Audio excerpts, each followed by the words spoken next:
went to the library and we found this photograph. And here we have pages from the first Revel catalog in 1943, describing the courses, describing some of the faculty. But Rabbi Rakeffet, could you tell us a little bit about the faculty members that are pictured here? I would say the most famous, this is Professor Avraham Weiss of Talmud.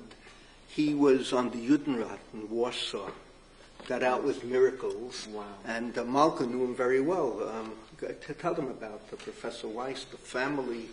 He had a wonderful family, a very warm, welcoming wife, Penina, who was considerably younger than him, but she was really his right hand in helping him before they escaped from the Nazis, and then again in the United States.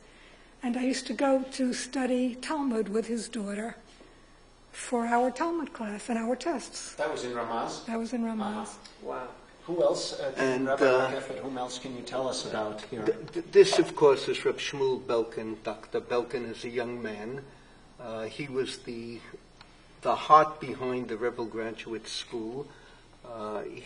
He himself, I don't believe he ever taught in Revel because the responsibilities of the yeshiva overtook him, the fundraising responsibilities. But in my work on my latest work from Washington Avenue to Washington Street, what I call Washington, I reproduce a letter he wrote, how sad he was to give up teaching. But he himself was a Felonian scholar, and the feeling towards this type of study, what we call Wissenschaft, he was a great devotee. Actually, in the book, in Vic Eller's book, he quotes Wolfson as saying that if Belkin hadn't gone into administration, he would have been a very great scholar. That is 100% true. This is Professor Joshua Finkel. He's listed here as giving Arabic. Right. He was a Semitic scholar, and he was just I don't know a better word than the Hebrew word adin, just a very gentle human being. It was a pleasure to be his student, but I'll tell you something else about him. He had a very big library, and unfortunately or fortunately, none of us live forever, and he would have a minhag, a custom, of giving away books to his students. So my Yad Malachi was signed over to me by Yehoshua, by Professor. And whenever I hold it in my hand, I think of Professor Finkel. Now, let me just show you. This is Finkel. This is Professor Weiss. This is Jacob Hartstein. Jacob Hartstein was one of, I believe there were three brothers actually. There was Sam, there was Jacob, there was an even older brother who was a rabbi in New York, in Manhattan. I didn't know the rabbi, but I knew both Jacob and Sam very well. Jacob was in the yeshiva's first graduating class. He was both a right hand to Rabbi Revel and to Rabbi Belkin. He was dean, what we would call dean today, of the college, and he was the administrator of the graduate school. He later went on Kingsborough College. He was the founding president. And I remember my last meeting with him was at the Plaza Hotel in Yerushalayim on Rehovot King George, and I said to him, "You continue the tradition of your Rebbe, Rabbi Revel." So he looked at me and said, "No. Rabbi Revel was a great Talmud Chacham. I'm just an administrator." Now, this is Professor Klotz, who was in Bible. He is quoted, if I'm not mistaken, in Dat Mikra. You will find him quoted. Yes, right. Time and again, actually, quoted. I never knew him. By the time I reached yeshiva, or at least this level of yeshiva, I did not know him. This is Gershon Hurgen. He taught modern Hebrew literature. The boys, there were two brothers. There was Pinchas Hurgen and Gershon Hurgen. So, of course, one was Pinky and one was Ginky. And he too, his brother Pinchas, was a personality, outgoing. He later builds Bar Ilan and becomes the president.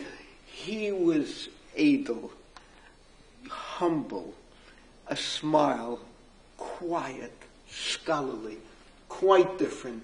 This, of course, is Dr. Agus. That's one of the Agashevitz brothers. There was a doctor in Borough Park that was one brother, Shana Shabbos.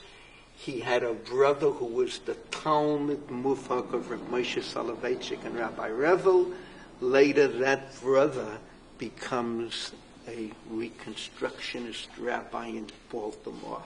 Very distant from his origins. He was the historian. He was a Talmud. He was a student of a doctor, of the head, the person who taught at Dropsy College. The head of Dropsy College was his master. Did he do that book on medieval? Yes. He did, based upon the response literature. He dealt with medieval literature in the halacha. He dealt with the Tshuva Tamarami Rottenberg. Democracy among the Jewish people. He was Solomon Zeitlin's student. I owe him a debt of gratitude, and I'll tell you why. This is Professor Isaac Lewin. That's Nat Lewin's father.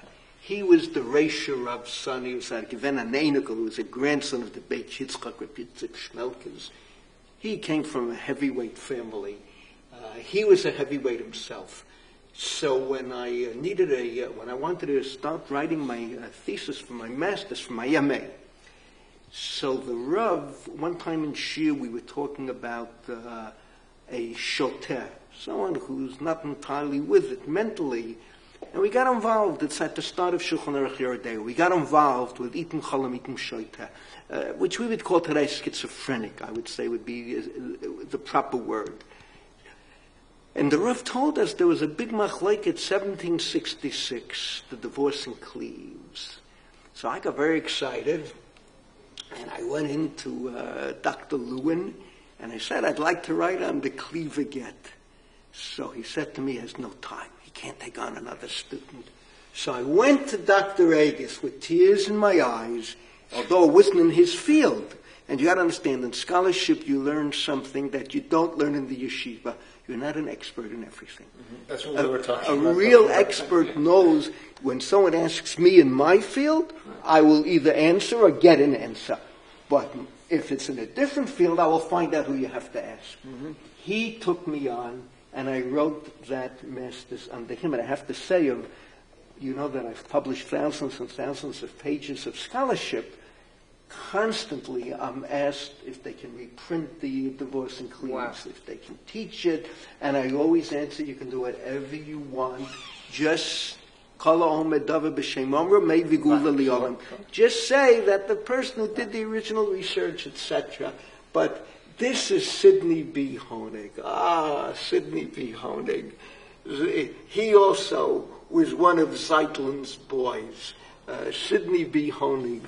How can I put it? The Zeitlin students were famous for shocking theories, which they could back up at times, and at times they really couldn't. And Sidney B. Honig, he was, second Commonwealth by Cheney, right. and he would have theories, and he would lecture, and he, believe it or not, was rabbi in Young Israel of Williamsburg. Can you imagine what we're talking about? The subsequent Rabbi Weinberger, the rabbi who succeeded him, one after him, wrote the famous article that Das Torah is one step less than a Baskol min Hashamayim. You understand? Whoa. So he was rabbi of that shul. Rabbi Aaron once told me Das Torah is unclear thinking. Oh, great. I have to tell you, I spent 6 months in the Kollel in my Monday class on Das Torah, and I stand on every word I said in those lectures.